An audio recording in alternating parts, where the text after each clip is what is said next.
Ministers want to mention Carlo, and of course we all would have seen a huge increase in violence against women, I think during COVID in particular, and I know that I am working with a lot of agencies in Carlo for a women's refuge. We're one of 9 counties that doesn't have one, and I think it's so important now that Carlo gets its refuge as soon as possible. Now, I know a lot of work has been done, and I know, Minister Harris, I've knocked on your door several times and will continue to do so, but I think two of the issues that we need to look at with the women's refuge is the wraparound supports for women, but also step-down facilities.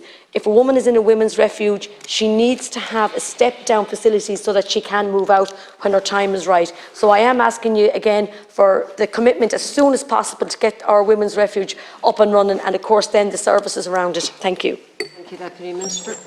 Well, thanks very much, Caherlick, and just to thank Deputy O'Sullivan, Deputy Murnane-O'Connor in relation to West Cork. I mean, the Deputy O'Sullivan is entirely correct. This is an area that the government has identified through its work with TUSLA as a priority location for a new refuge. I'd be very happy to engage with the organisation doing all the work on the ground there. If you wish to bring them to Leinster House, I'd be happy to meet a delegation with my colleague Minister Brown and see how we can support them, because it is very much a partnership approach, as yourself and Deputy Murnane-O'Connor will know in relation to Carlo. And again, Carlo is absolutely an area that's been identified to get us to the 280 spaces. It is this partnership approach. We identify a lead organisation on the ground. There are certain steps that need to be followed to get through. And it's not about it's not in an adversarial sense. It's about all of us working together and pulling together. And we're so fortunate to have these excellent organisations working with us.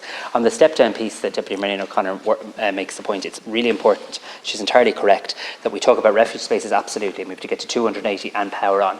We also have to do more on the safe homes, and we'll see at least an increase of 15 safe homes this year, because that is also an important part, I think, of providing an accommodation solution to somebody at a very difficult and vulnerable time. Thank you, Minister.